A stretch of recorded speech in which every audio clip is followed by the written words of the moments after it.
Boa tarde a todos. Boa tarde a Svetlana Alexievich. Muito obrigado pela sua presença. Um prêmio Nobel tem muitos sentidos, né? Ele muitas vezes confirma, né, os motivos pelo qual um escritor é premiado, né? Num outro sentido, às vezes ele traz para a evidência autores que a gente ouve um pouco e depois não ouve mais falar. Mas, num sentido mais interessante, eu acho que ele amplia, ele aumenta o público de um escritor. E é um escritor que, quando você começa a ler, você diz assim: como eu não descobri esse escritor antes? Como eu não conheci ela antes? O Nobel de Literatura do ano passado é desse tipo. E sorte nossa, né, 9 meses depois da cerimônia de premiação, estamos aqui com Svetlana Alexievich. É uma autora que eu li o tempo inteiro com essa pergunta, né? Mas como eu não conhecia ela antes, né? Como é importante. Dentre os 108 prêmios Nobel de Literatura que foram concedidos até hoje, é a primeira vez, acredito, que se contempla uma autora tão singular. Ela não é romancista, ela não é poeta, ela não é dramaturga, né? A sua obra está ali num terreno que um pouco na não ficção, mas também não é jornalismo, né? No dizer da Academia Sueca, isso é tão verdade, né? A obra de Svetlana é um monumento ao sofrimento e à coragem do nosso tempo. A Svetlana nasceu na Bielorrússia em 1948, estudou jornalismo e é autora de 5 livros que levaram muito tempo para serem escritos. Juntos, eles formam um painel, a meu ver, monumental, que ela chama de Vozes da Utopia, abarcando quase um século de história que vai do pós-guerra, depois da Segunda Guerra Mundial, até a dissolução da União Soviética e as suas consequências até hoje, suas muitas consequências até hoje, né? Descrever esses livros muito rapidamente é importante para que a gente comece essa conversa, né?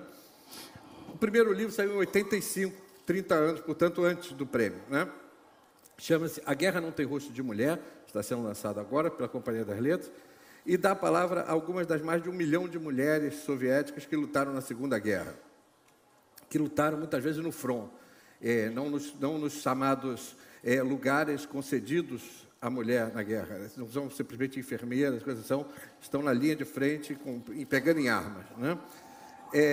Nessa mesma época, nos anos 80, ela publicou Últimas Testemunhas, em que a guerra é narrada pelas pessoas que foram crianças durante a guerra vista do ponto de vista das crianças, né? O terceiro livro chama-se, uma tradução aproximada, né? Os Rapazes do Zinco, Vozes Soviéticas de uma Guerra Esquecida, e aí a vez da Guerra do Afeganistão, narrada por alguns dos soldados que voltaram e por seus parentes, suas vítimas, né? O zinco é uma referência ao material dos caixões onde voltavam os corpos, né? Em 97 sai o Vozes de Chernobyl, sobre o qual a gente vai falar bastante aqui, né? E que está sendo lançado agora. E em 2013, um livro impressionante, cujo título em português, ainda que terá lançamento no Brasil ano que vem, mas tem edição portuguesa, é O Fim do Homem Soviético. Nele, a dissolução da União Soviética é narrada de uma forma muito diferente do que a gente vê no Ocidente, ou seja, com uma vitória, né, entre muitas aspas, do capitalismo. Essa situação é mostrada no detalhe, em sua complexidade, em suas contradições, né? Em todos eles, Svetlana usa um método de muito impacto. Ela ouve centenas de pessoas e, em vez de usar seus depoimentos como apoio, ou seja, simplesmente como fonte da escrita, ela os organiza em monólogos, às vezes longos, às vezes curtos, com títulos muitas vezes instigantes e que você não percebe de imediato o que significa, e às vezes intercalados por comentários dela em primeira pessoa. A maioria das pessoas, ela deixa as pessoas falarem diretamente, contarem as suas histórias em primeira pessoa.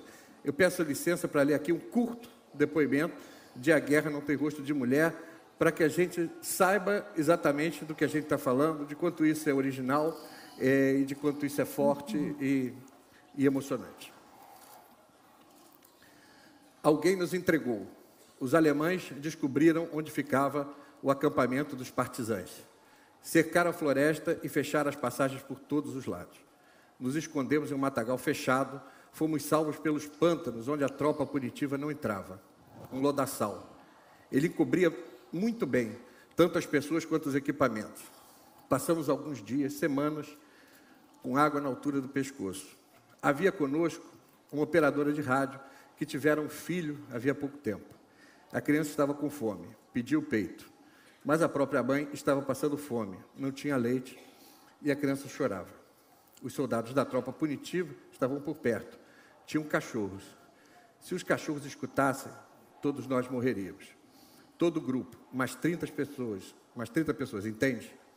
O comandante tomou a decisão. Ninguém se animava a transmitir a ordem para a mãe, mas ela mesma adivinhou. Foi baixando a criança enroladinha para a água e segurou ali por um longo tempo. A criança não gritou mais, nenhum som.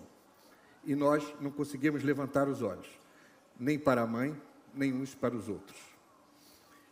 Esse é o tipo de depoimento. É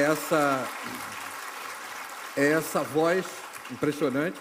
Não são livros sobre a guerra, sobre o acidente nuclear de Chernobyl ou sobre o fim da União Soviética. Mas, como ela diz, são livros sobre o mundo que esses acontecimentos criaram. O que mudou nas pessoas. Quando recebeu o prêmio, e eu já vou passar a pergunta para ela, ela disse assim, descreveu assim o seu trabalho. Eu recolho sentimentos, pensamentos, palavras cotidianas. Reúno a vida do meu tempo. O que me interessa é a história da alma, a vida cotidiana da alma. Aquilo que a grande história geralmente deixa de lado, que trata com desdém. Eu me ocupo da história omitida. Svetlana, você diz, nesse mesmo discurso, ser uma mulher ouvido, né? Assim como Flaubert era um homem pena, um homem caneta, você diz ser a mulher ouvido.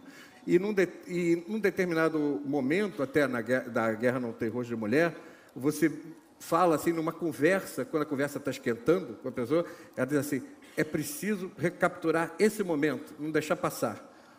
Quando e como você descobriu que ouvir não seria só um instrumento para recolher informações, mas a característica principal do que você escreve? Foi um projeto consciente ou ele foi simplesmente acontecendo desse jeito?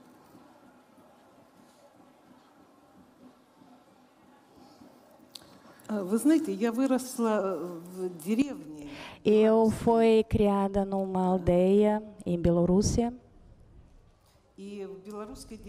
E nessa aldeia, na Bielorrússia, somente mulheres viviam. Após a guerra, não tinha homem. E na minha casa, meus pais eram professores nessa aldeia e em casa eu somente tinha livros. Mas eu sempre procurei ir para a rua, porque o que as mulheres, né, tinha tradicionalmente, as mulheres saíam para a rua e conversavam, então essas conversas de como elas se despediam dos seus maridos, como elas esperavam depois da guerra, isso era tão mais forte do que era escrito nos livros, que isso me marcou para o resto da minha vida. Eu me formei em jornalismo. Durante 10 anos trabalhei como jornalista, mas eu sempre, igual na infância, ouvir as vozes dos homens, das mulheres, porque essas vozes, essa vida viva, ainda não é lapidada. Não é formada, é sem propaganda, sem autocrítica. Quando a pessoa conversa com um amigo, com um parente próximo, ser humano livre, na alma livre, então ele se expressa livremente. E então eu fui marcada por isso e sempre busquei isso. Jornalista é difícil de achar esse tipo de conversa. É uma profissão muito interessante, você encontra pessoas interessantes, mas os jornais, elas refletem principalmente informações banais, ou seja, você transmite informação, novidade, tudo supérfluo. Mas quando você busca algo profundo, isso é um contato pessoal. Então, eu sempre me senti muito limitada nessa área de jornalismo, sempre lembrava dos meus pensamentos desde a infância. Então, eu cheguei à conclusão que na literatura temos que buscar também formas novas, porque o mundo ele se desenvolve cada vez mais rápido, envolve mais pessoas, mas sempre há algum segredo, alguma coisa que você tem que buscar nas pessoas. E então eu acredito que cada um de nós, como se expressa, às vezes eu penso, olha, até Dostoiévski teria inveja que na época dele ele não procurou essa pessoa e não ouviu a história dessa pessoa. Então, os livros meus que eu escrevo expressam essas vozes.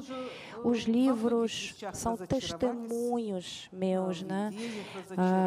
Todos nós passamos pelas situações quando tivemos decepções com ideias, com políticos, com regimes. Isso nós convivemos, mas sempre há pessoa em quem a gente continua a confiar. É um ser pequeno, igual eu, mas um ser com quem você conversa, que às vezes fala coisas simples, coisas básicas, mas que com o tempo crescem em algo muito maior. Isso, ouvir, é um aspecto tradicional da nossa vida, na nossa cultura tem isso. E eu desenvolvi um pouquinho mais esse ato de ouvir e de repassar o que eu ouvi. Eu gosto muito da pessoa que fala, que se expressa, por assim dizer. Em muitos dos... O fone. Assim. Em muitos dos depoimentos, em muitas das conversas, as pessoas se mostram compreensivamente reticentes, dizem, quero falar, não quero falar, eu preciso falar. Você mantém toda essa dinâmica nas conversas. Eu queria saber, eu queria que você contasse para a gente, como é essa aproximação. Você falou, não há aí a objetividade do jornalismo, não há aí a objetividade de querer tirar coisas, mas como se estabelece a relação de confiança com as pessoas? Como é que era essa dinâmica com os seus entrevistados?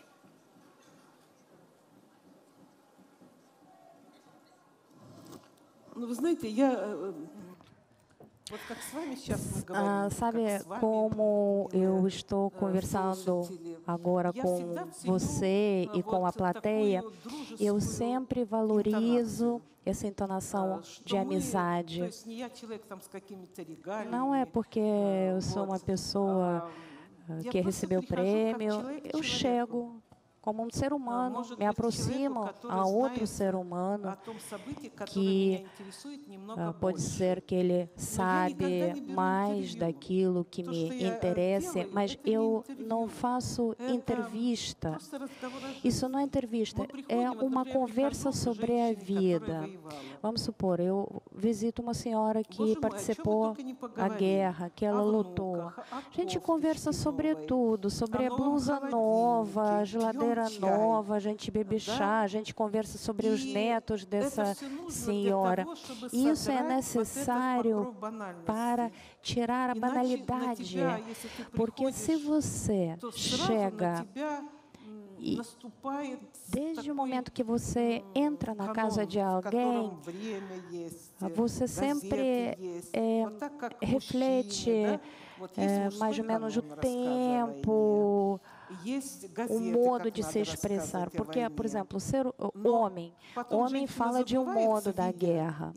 Nos jornais, você tem outro relato da guerra. Então, quando você conversa com mulher, conversa sobre tudo, com o tempo, ela começa a confiar em você e ela se abre. Mas ela fala assim, olha, não escreve isso, mas eu vou te contar como é horrível na guerra.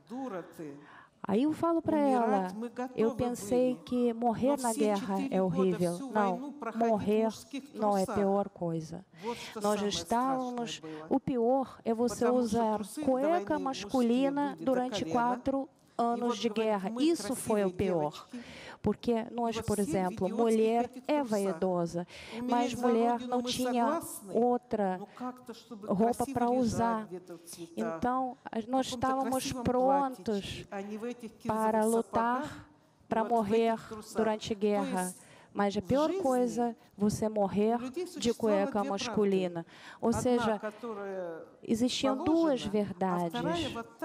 Porque uma verdade que era a verdade da época e outra verdade do ser humano. E eu busco essa verdade do ser humano. Porque você chega, mulher, por exemplo, mulher bonita, sentada na minha frente, todos os homens foram para a guerra, mulheres foram para a guerra. Você começa a pensar como tirar essa mulher bonita dessa propaganda, desse absurdo.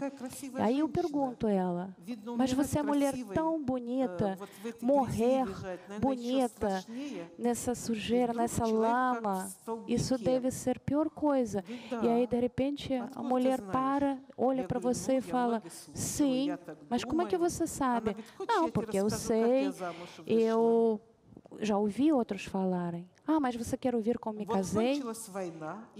Terminou a guerra, eu cheguei a Berlim, meu marido estava em Berlim, perto do Reichstag, nós assinamos os documentos.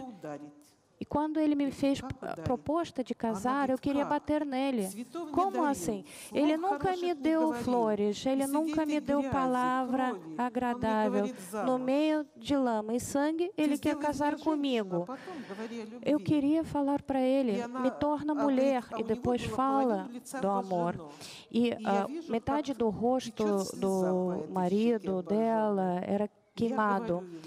E eu vi lágrimas escorrendo por essa parte do rosto queimado.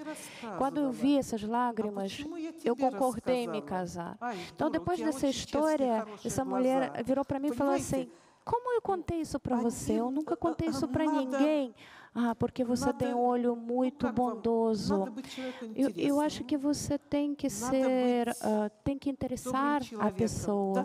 Você tem que ser um pouquinho ingênuo, porque perante a nossa vida, nós somos todos ingênuos.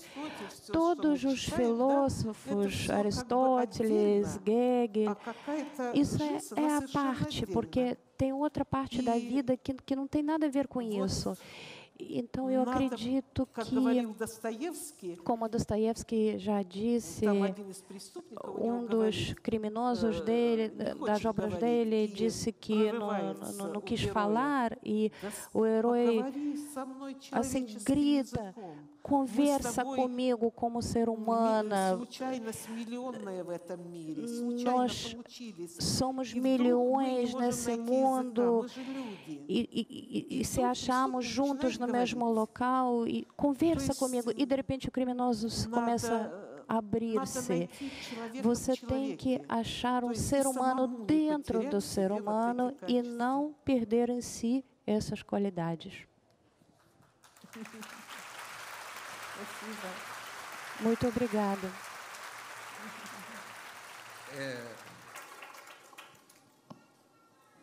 Lendo os livros, ainda mais ouvindo e conversando aqui com você e olhando você falar, a gente vê só confirma, para quem já leu, confirma, quem não vê, essa profunda empatia entre você e as pessoas, entre as coisas, que você acaba transmitindo para o leitor também.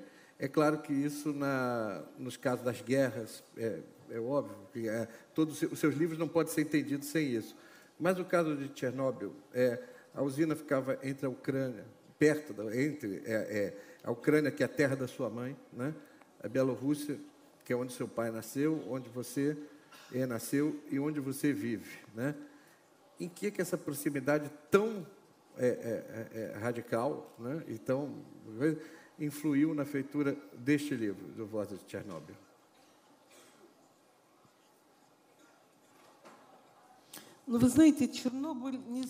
Sabe que o Chernobyl não se pode dizer que fica exatamente na Ucrânia, porque nós estamos na época onde as tragédias não têm limites, não têm fronteiras. E naqueles 3 dias dessa tragédia, as fronteiras sofreram.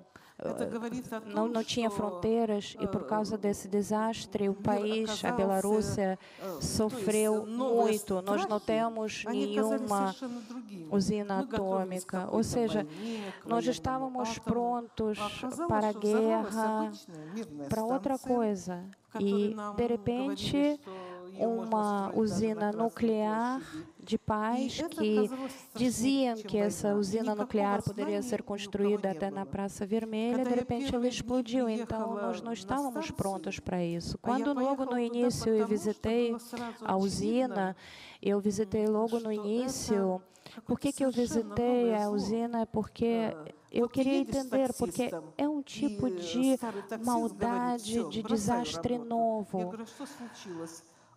Eu estava viajando junto com um motorista de táxi e o motorista de táxi estava me contando, quando teve explosão na usina, as pássaras perderam orientação. Os pássaros começaram a bater janelas, bater na para-brisa dos carros. E o motorista contou isso para mim. Isso é uma coisa que você não sabe o que é isso. Você não sabe como lidar com isso. Por exemplo, as folhas das árvores, geralmente quando caem, queimavam essas folhas, mas depois da explosão, essas folhas foram recolhidas e enterradas debaixo da terra, longe das cidades. Então, essas coisas novas que você não conseguia informação e ninguém conseguia explicar, contar. Se antes eu escrevia sobre a guerra, existe uma certa cultura sobre a guerra, que você tem muitos livros, né, muita informação. E aqui é informação nova, é um conhecimento novo.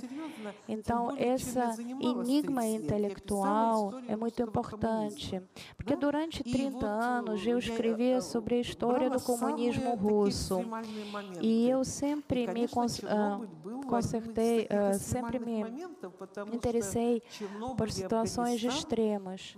E eu aqui, Chernobyl e Afeganistão, são 2 grandes rachaduras que enterraram de vez o sistema russo. Quando eu visitei a usina, eu vi pessoas que eram armadas, que corriam em volta do reator, recebiam doses de radiação. Eu perguntava, para que a arma para vocês? Ninguém sabia.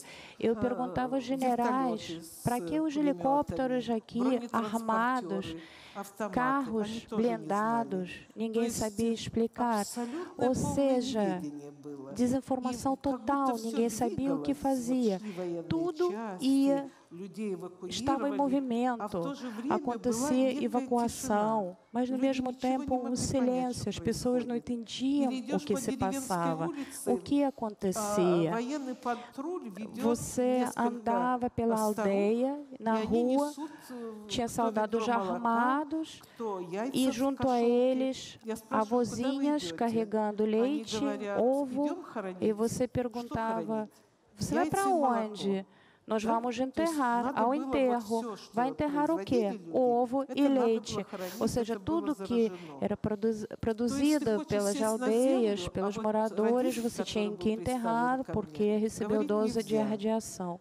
Então, para explicar para isso, você perguntava, eu quero entrar na água? Não pode. Você quer colher uma flor, mas as flores não tinham cheiro e você não pode colher essa flor. Ou seja, a terra é a mesma, você é o mesmo, mas no mesmo tempo tudo mudou, porque você se perdeu, você não sente o cheiro da radiação, você não pode tocar radiação, você não pode colocar nome a tudo que se passa. E, obviamente, como contemporânea daquela tragédia, eu queria escrever sobre isso. Eu gostaria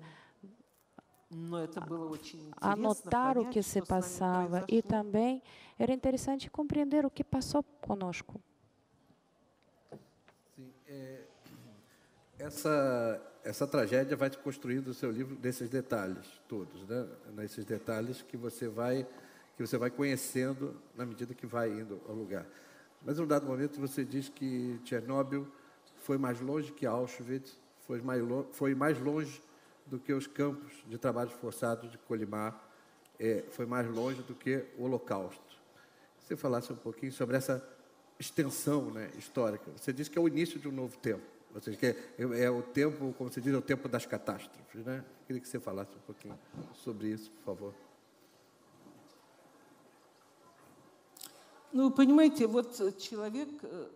Sabe, a pior guerra que aconteceu no mundo foi a Segunda Guerra Mundial, que levou milhões de vidas humanas. E quem sobreviveu a essa guerra, depois das tragédias que eles viam, eles voltavam. Dos campos de concentração, as pessoas voltavam. É difícil de explicar, mas eles sabiam que a vida continuava.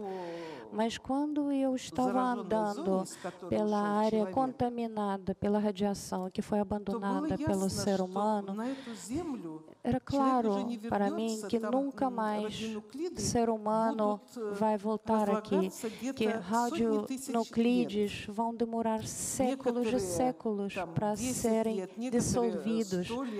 Alguns componentes de radiação demoram mais tempo, menos tempo, ou seja, do nosso ponto de ser humano, você começa a compreender que ninguém vai voltar a essa terra, a esse local.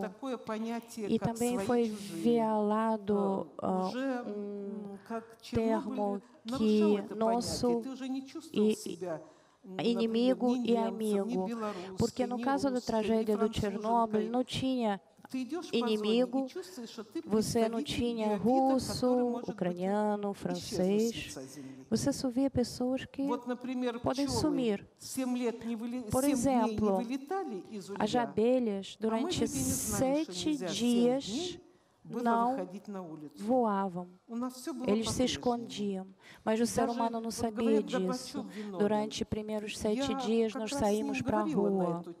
Dizem que o Gorbachev era culpado. Eu conversei com ele. E ele disse que ninguém na época sabia que é tão perigoso. E foi passado para mim que os cientistas vão visitar a usina e tudo vai ser resolvido. Ou seja, a humanidade não estava pronta para aquilo que aconteceu. Quando eu conversei com os japoneses, eles me falaram, para nós era mais fácil porque a gente já conhecia a experiência do Chernobyl. E na época do Chernobyl a gente não tinha essa experiência. Ou, por exemplo, o conceito de espaço, né? Você fala das nuvens do Chernobyl que chegaram até a África e as chuvas radiativas matavam pessoas na África. Ou seja, se o Chernobyl continua, se a usina continuar se explodindo, que a equipe de liquidação pagou com a própria vida o fato de parar o fogo e as explosões, e por causa deles, a vida deles, né, eles salvaram a Europa e tudo. Nós estamos aqui conversando, tendo um papo intelectual, mas imagina se você tiver outra explosão. É uma explosão que você não consegue controlar, uma tragédia que sai do nosso entendimento. Em setembro de 87, né, 2 anos depois de Chernobyl, né, aqui no Brasil, o dono de um ferro velho, em Goiânia, abriu um aparelho radiológico abandonado e expôs ao ambiente 19 gramas de césio. Né? Mais do que isso, ele achou fascinante o brilho daquilo, distribuiu para amigos, pessoas esfregavam nos braços, uma criança temperou um ovo cozido com ele, comeu. Né? E ocorreu um processo muito parecido com o que você descreve.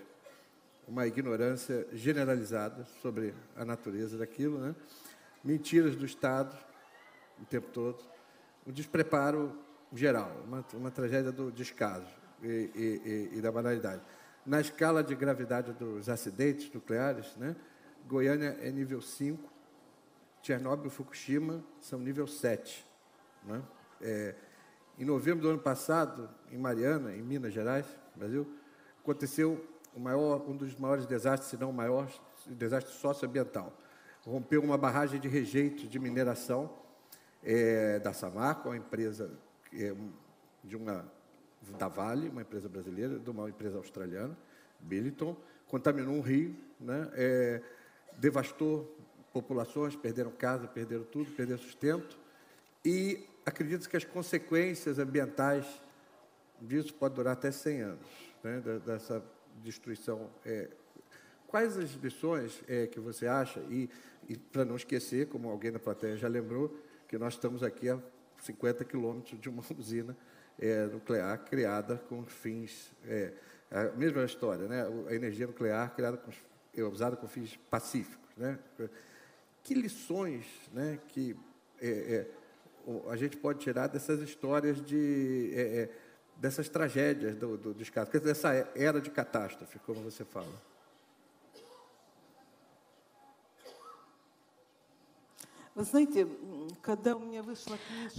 Sabe, quando o meu livro foi publicado no Japão, antes da tragédia no Japão, eu visitei a ilha da Hokkaido. Lá eles têm uma usina nuclear muito bonita. E eu via do hotel essas formas modernas da usina. E, à noite, muitos funcionários dessa usina vieram até meu hotel para conversar, para discutir comigo o livro. E eu lembro que até alguns dos cientistas que trabalham nessa usina, eles estão falando: vocês russos não sabem fazer as coisas, isso acontece só com vocês. Nós, japoneses, calculamos tudo, nunca vai acontecer, porque o Japão é outro nível de civilização. Então, e eu perguntei para eles: mas você não tem como calcular quando tem tsunami ou quando tem terremoto? Não, a gente calculou, a gente botou nível lá, 2 níveis a mais, calculando o último terremoto, e depois de 2 anos a gente viu que aconteceu uma tragédia. Nós conhecemos o que é Fukushima. E eu daqui a pouco vou voltar ao Japão, e muitos amigos dizem que o governo do Japão esconde a verdade sobre a explosão, e até hoje eles não conseguem controlar 100% a situação. Não se sabe a poluição do mar, o que se passa exatamente a gente não sabe. Então, o que nós podemos dizer é que Eu acho que a humanidade ela tomou um lugar errado dentro da natureza. Eu acredito que é muita ingenuidade usar a força contra a natureza. Eu acho que os índios aqui no Brasil conheciam melhor a natureza do que nós hoje em dia, mesmo com as tecnologias. Então, eu acredito que, com certeza, o mundo precisa uma filosofia de vida nova, porque, claro que esse progresso que nós batalhamos tanto, esse progresso vai levar à nossa alta destruição. Isso que me parece. Eu não sou cientista, mas eu tenho medo. E eu acho que quando você visita a área danificada, onde não há ser humano, você viaja, você vê a natureza, você vê animais, e parece um thriller, um suspense, né, no ar.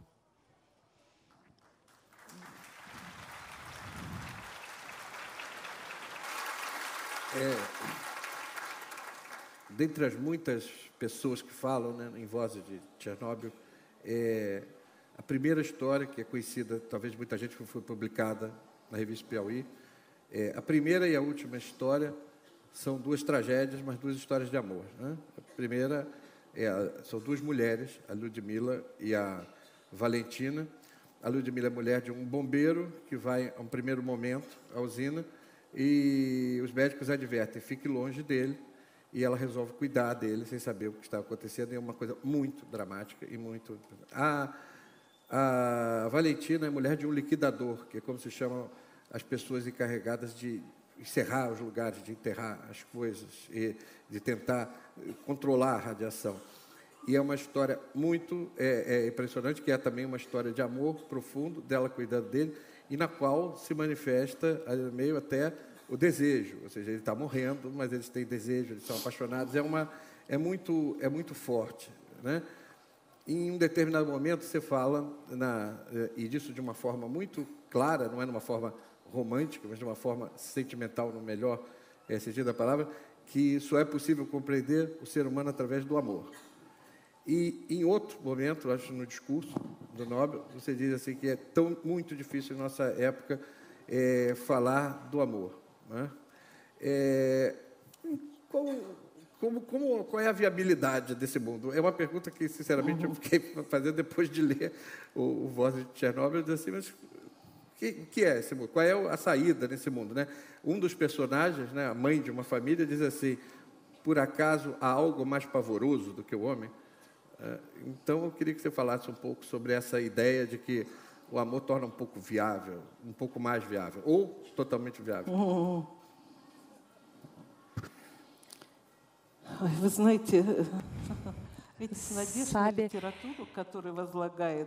as esperanças que são colocadas na literatura, eu não sei se nós podemos atender essas esperanças. Eu acho que a literatura ela tem que ser bem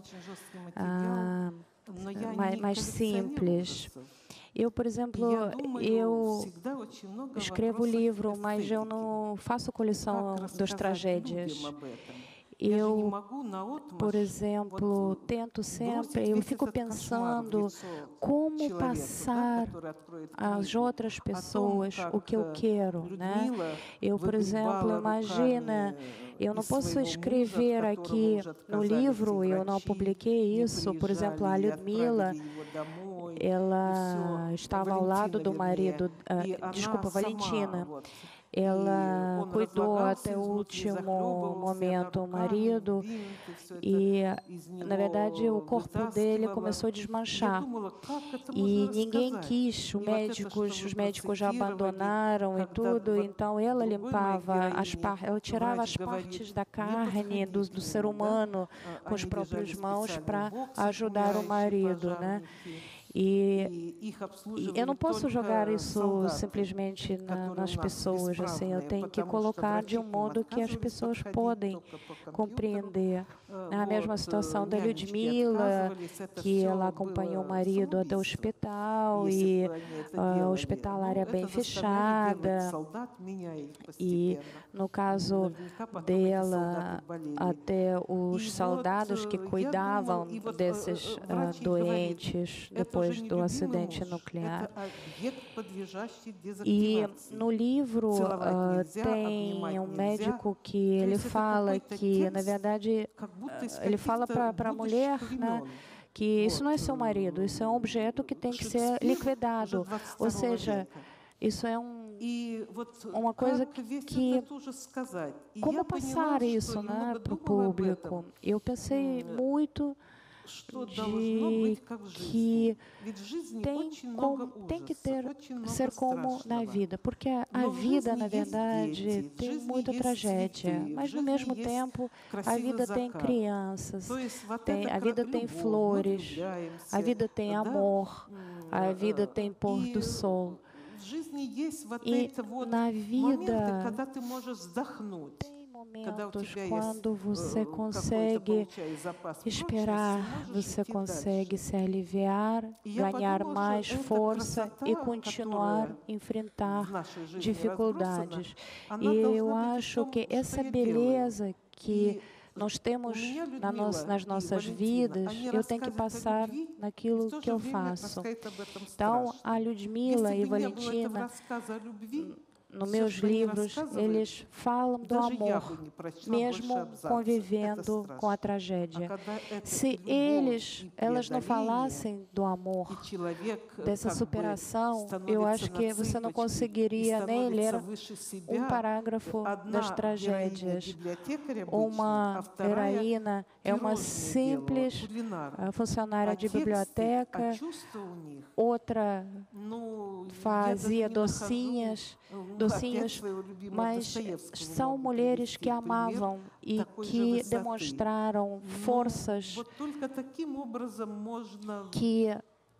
surreais. Eu acredito que somente usando esse tipo de comparação, porque essas heroínas do meu livro, elas foram acima de todas as ideias que eu tinha sobre a literatura antes de conversar com elas. A Valentina, por exemplo, no livro vocês podem ler que a língua dele caiu da boca, ele começou a inchar. Mas era o marido, era o homem que ela amou a vida inteira. Então, ela, para aliviar, à tarde ela passava para ele um pouquinho de vodka, porque as drogas já não serviam mais. Então, ela dava vodka para acalmar ele. E à noite ele batia palmas para chamar ela e eles faziam amor.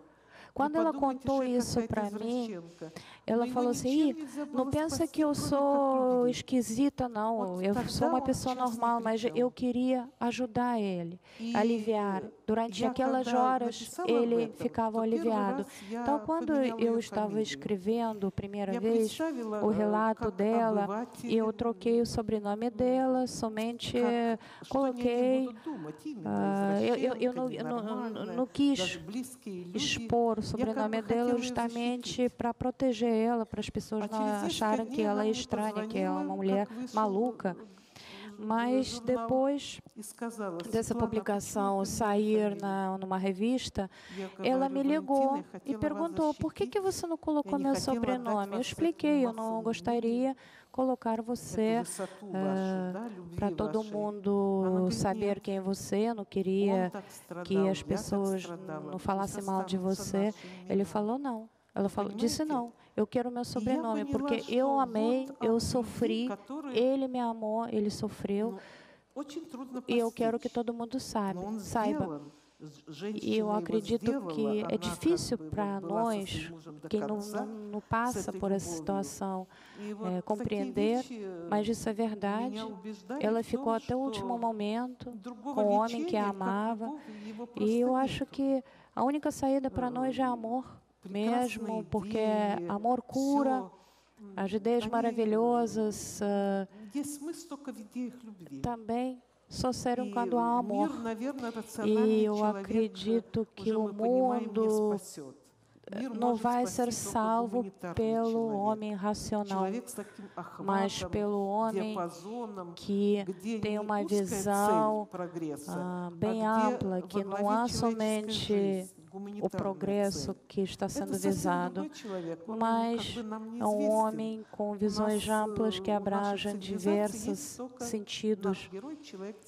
Porque na nossa civilização nós temos somente homem consumo, homem objetivo, ou seja, você tem o objetivo produzir e o objetivo de consumir.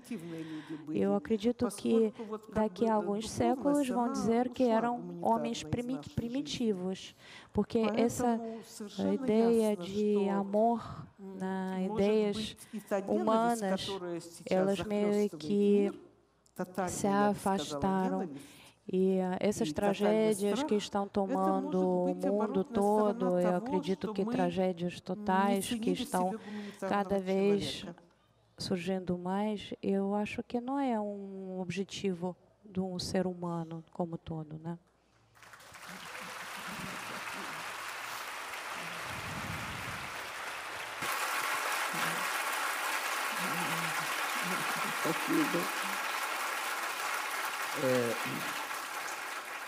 Acho que muito importante para a humanidade dos personagens, para a humanidade dos seus... Gostei muito quando você fala das suas heroínas, né? E tem vários heróis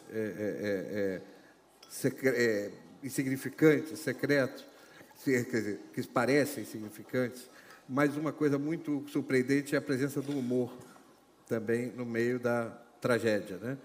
E em Vozes de Chernobyl, no meio de algumas histórias, fala de algumas piadas que se faziam, né? Que uma pessoa na feira, uma feirante, anunciando maçãs de Chernobyl, e alguém fala assim, não fala isso porque ninguém vai comprar, né? E ela fala assim, compra sim e como? Uns levam para a sogra, outros para o chefe, né? No fim do Homem Soviético, também tem aquela história, eu acho muito boa, o comunista é alguém que leu Marx, um anticomunista é alguém que entendeu Marx, né? Então, que são piadas muito pesadas, né? Eu queria saber que é mais fácil, por incrível que pareça, eu acho que é mais fácil a gente entender essa dimensão humana no sofrimento, e menos fácil de entendê-la no humor, assim. Você mergulhou nesse mundo a ponto de compreender esse humor também? Qual é a importância disso? São comentários muito sarcásticos que estão aqui e ali e que só dão mais humanidade para todas as histórias, os personagens.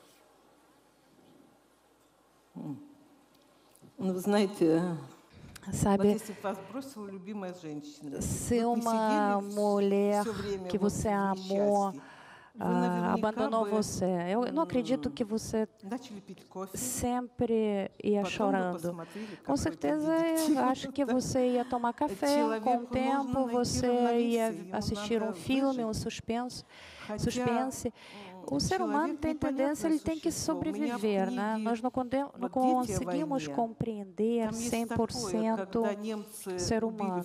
No meu livro sobre as crianças da guerra, tem uma passagem que diz que os alemães mataram todos os adultos numa aldeia, sobreviveram 2 famílias, e essas 2 famílias voltaram à aldeia, e elas tinham que enterrar todo mundo que foi morto. E o detalhe foi que eles riam, porque fazendo o caixão, a criança que na época, o homem que era criança, ele até, quando estava me contando, ele não conseguia compreender como é que esses adultos estavam rindo fazendo caixão. Eu acho que foi uma certa compensação. E isso acontece no momento de tragédia. Na Bielorrússia, eu sou metade bielorrussa, nós temos uma história sobre a mentalidade bielorrussa. A Bielorrússia, por exemplo, Bielorrusso perdeu tudo. Queimou, perdeu casa, animais numa aldeia. E os vizinhos chegaram até ele, começaram a ajudar ele. Ai, tadinho, perdeu tudo. Aí ele vira e falou assim, perdi tudo, mas quantos ratos morreram nisso tudo? É uma beleza. Ou seja, ele achou uma saída dessa situação.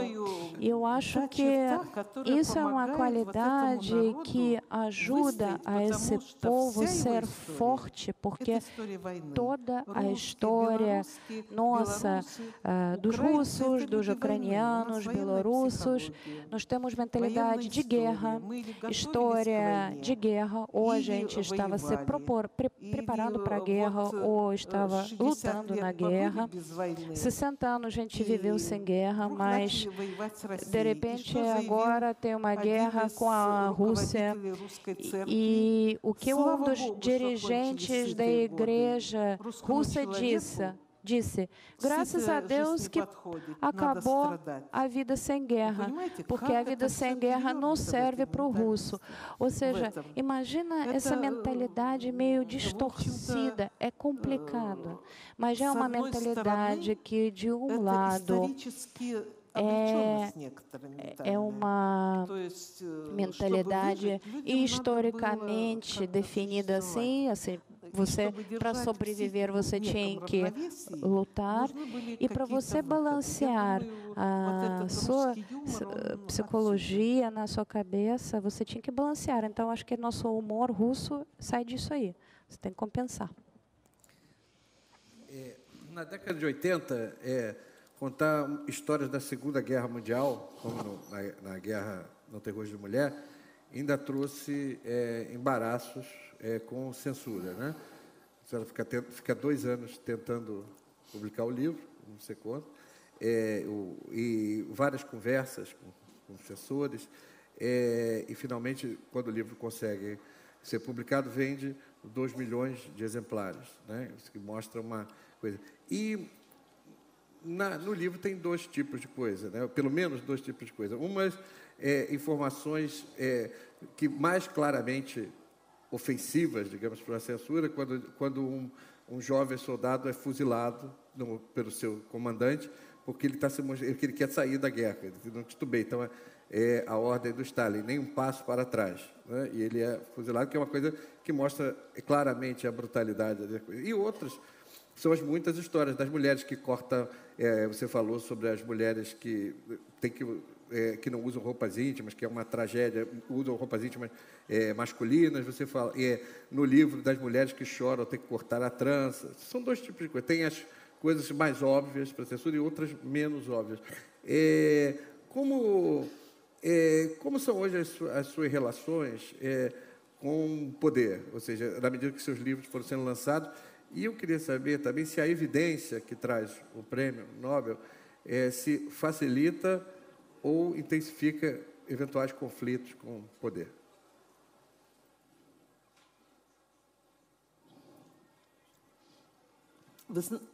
Вы знаете, я вынуждена была уехать, и 11 лет прожила в эмиграции. Na verdade, eu 11 anos vivi fora do meu país, mas após desses 11 anos, eu voltei à minha casa. Eu voltei porque a nossa cultura, a nossa mentalidade não tem facilidade para se adaptar a outro lugar, a outro mundo. Eu nunca ia imaginar que eu ia viver o resto da minha vida fora do meu país. Eu pensei que eu ia morar fora em algum momento e tudo, mas eu ia voltar. Porque, obviamente, quando você está toda hora lutando, é difícil de você acaba se perdendo, porque você, lutando, você vê inimigos que você tem que dominar. Então, eu achei que não, eu vou me perder como escritora. Eu queria voltar a ser o que eu sou, mas depois eu entendi que fora do país eu não vou sobreviver. Eu tenho netinha que está crescendo e é difícil entender como assim a sua neta vira para você e fala assim: Sveta, ela me chama pelo nome, quando nós vamos viver juntos? Então eu voltei para casa. Quando nós partimos para fora, era até mais fácil de viver. Mas 2 anos atrás que nós voltamos, ficou claro que não há ilusões, que o Putin não tem futuro. O Lukashenko, que é presidente da Bielorrússia, nosso ditador, ele diz que ele não é pior dos ditadores que existem no mundo. Ou seja, agora nós já não temos mais ilusões. Lutar com o poder, conflitar com o poder, ao longo da minha vida nós tínhamos poder comunista e hoje temos outro poder. É um poder totalitário e qualquer artista, ele sempre tem um conflito. Você pode conviver com isso, você se torna imune, mas hoje nós já chegamos à conclusão que nós, democratas, que faziam perestroika na época do Gorbachev, nós fomos derrotados. Nós conversávamos entre si nas cozinhas, mas quando nós saímos para as ruas, nós perdemos, porque a população, ela queria roupa nova, geladeira nova, máquina de lavar importada, novas comidas, conhecer o mundo. E a verdade sobre os campos de Gulag, ela veio atrasada há 60 anos, ou seja, os livros existiam, mas ninguém leu. Então, assim, os bandidos que existiam na Rússia, eles estavam prontos para tomar o poder, mas nós, democratas, não conseguimos. Eu acho que nós estávamos imaginando a liberdade, mas ninguém pensou que você tem que lutar pela liberdade, que você tem que defender a liberdade, não somente fazer manifestação. Então, somente agora que nós compreendemos que a liberdade é um caminho longo, que um ser humano que a vida inteira viveu num certo campus, ele ganha liberdade, ele se torna livre. E daí? O campo acabou, foram abertas as portas, saímos, mas nós não sabemos o que é liberdade. Não existem seres livres. Então, na Rússia, nós tínhamos bandidos que tomaram poder. Depois entraram forças, a KGB e outras, né, o que sempre acontece na Rússia. Além disso, o país foi roubado, o povo se tornou pobre, foi roubado, e não sei como aconteceu, mas assim, os democratas não roubavam, mas todo mundo culpava que vocês, democratas, que são culpados. As nossas crianças hoje em dia dizem para nós, vocês perderam um país grande. Então, o que eu quero dizer é que conflito com o poder não é tão drástico, não é tão triste quanto conflito com o povo. Porque quando o Lukashenko sai ao público, todo mundo fica ouvindo. O Putin, quando faz pronunciamento, o povo escuta ele, mas ninguém ouve o que nós temos para dizer. Então, só agora compreendemos que o caminho é longo.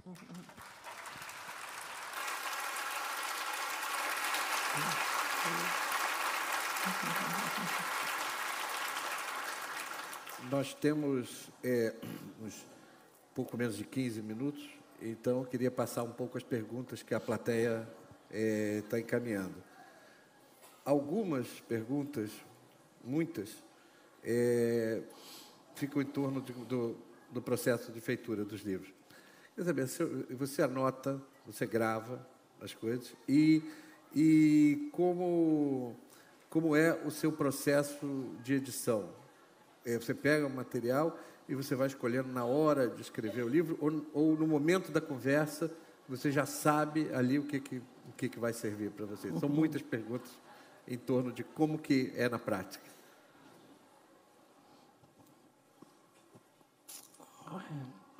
Вы знаете, всю жизнь живешь, а потом надо 15 минуточек все рассказать. Да, хорошо.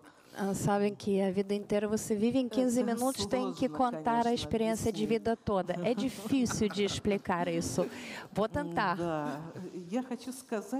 Eu gostaria de dizer que eu escrevo o processo de escrever meus livros é processo longo.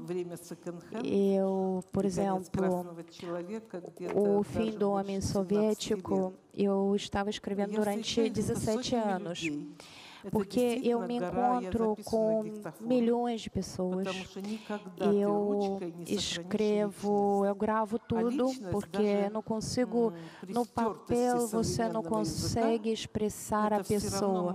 Quando você faz gravação, você consegue deixar a personalidade do ser humano melhor. E isso tem que guardar, porque eu, assim, eu tenho um princípio, cada ser humano tem que gritar a sua verdade. Eu não escolho, isso é verdade do comunista ou isso é verdade do democrata. Eu quero mostrar tudo. É visão geral do tempo de hoje. E quando você tem essa coleção de páginas, de gravações, você começa a identificar objetivos, linhas principais. Porque o principal não é você colher o material sobre a tragédia, porque em qualquer casa que você entra na Rússia, você vai ouvir toda a história de tragédia na Rússia. Mas você tem que identificar, de repente, um ponto de vista novo, uma visão do outro lado. Então, é necessário anos precisam passarem para identificar essas linhas principais e depois parece um construtor, né? Que você monta peça por peça e de repente você tem a obra completa. Recentemente eu assisti um filme bem bobo sobre o Tchaikovsky, como ele escrevia sinfonias, porque o personagem dele no livro estava assim, ele ficava sentado horas parado e depois pulava e começava a correr pela sala e anotar as notas. Não, isso não é assim. Eu acho que há muito de intuição.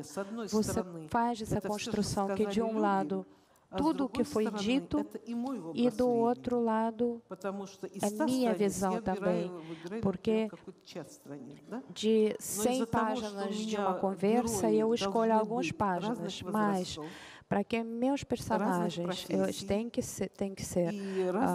ser com idade diversa, com profissões diversas, de experiências de vida diversas. Aí você monta essa estrutura de diversos momentos de vida e daí você consegue criar uma linha única. É igual curadeiro. Quando perguntaram como ele faz sua escultura, ele disse, eu pego uma pedra e tiro tudo inútil dessa pedra. Eu não sei como é que é feito isso, mas é difícil, mas o meu processo é assim.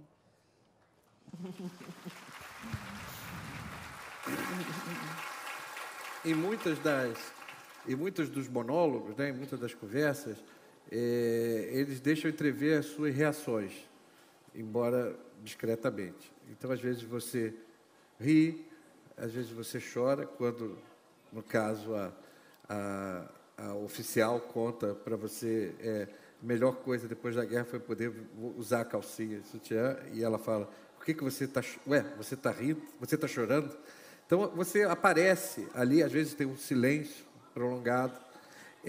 Eu queria saber como é o custo um pouco pessoal e emocional desse trabalho, porque No livro sobre o Afeganistão, né, você anota que passou um bom tempo que não conseguiu. Ela esteve na guerra, né, fez uma viagem ao Afeganistão, passou um bom tempo que não podia ver o nariz de uma criança sangrando, tinha horror de ver os peixes se debatendo na rede de um pescador.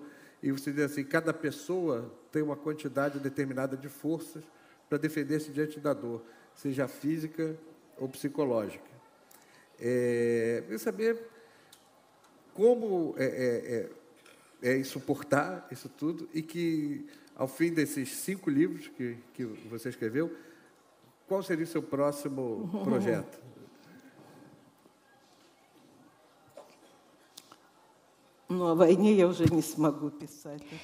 Sobre a guerra, não vou conseguir escrever mais. Isso com certeza.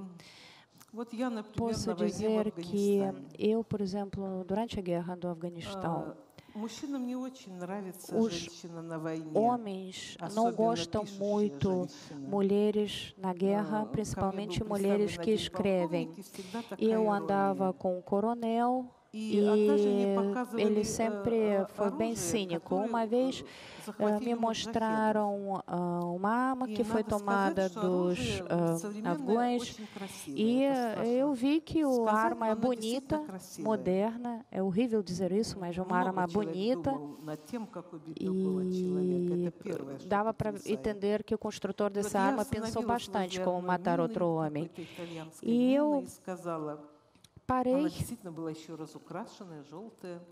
Essa arma estava toda pintada nas cores. Eu disse para ele, ai, que bonito.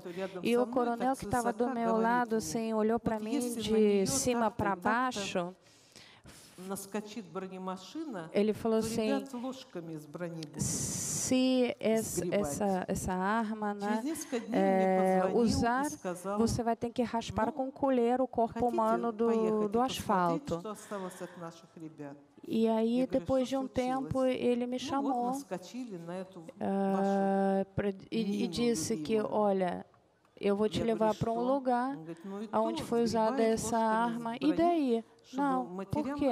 Porque essa arma sua, tão bonita, matou os nossos soldados e agora estamos colhendo, pelo menos o resto do corpo para mandar alguma coisa para a mãe.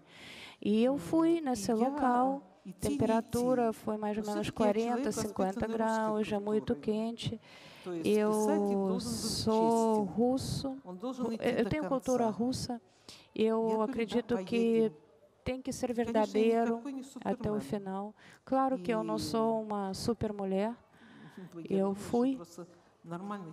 sou ser humano normal. Quando eu cheguei nesse calor e vi essa cena de pedacinhos de corpos espalhados, eu desmaiei, mas, no mesmo tempo, eu tenho que voltar para casa e escrever aquilo tudo. E depois, alguém vai me perguntar, e como é que você sobreviveu no Afeganistão? Então, é muito difícil de você responder. Não sei como eu sobrevivi a essas experiências, mas eu acho que eu não tenho nenhuma mais proteção. Eu acho que eu já sofri muito. Eu não consigo nem visitar as casas de crianças abandonadas. Antigamente eu ia para os hospitais onde tinha homens sem braço, sem perna. Hoje em dia eu não consigo mais. Mas o que me salvava é que eu amo vida. A vida, ela tem muita coisa interessante, você tem a que se apegar, não há nenhum místico, nenhum mistério, eu acredito só isso, que me protegia, meus pais, eu sou a 4ª geração de professores, então eu tenho esse sentimento de apoiar, de amigos, de vizinhos, isso também me protegia, mas eu não vou voltar, não vou entrar mais nesse assunto. Eu não fui à Chechênia porque eu não imaginava mais como ver um ser humano humano morto, vocês não conseguem nem imaginar ver um corpo morto por outro ser humano. Por quê? Porque o outro não gostou como esse estava pensando. Eu não consigo mais entender. E eu acho que tudo que eu quis dizer a respeito das guerras, eu já disse nos meus livros, e como autoproteção, eu estou buscando novas ideias e eu achei um tema sobre o amor da parte das mulheres, amor dos homens, mas também vou dizer que é uma certa guerra. Não posso dizer que esse assunto é muito fácil de se tratar também.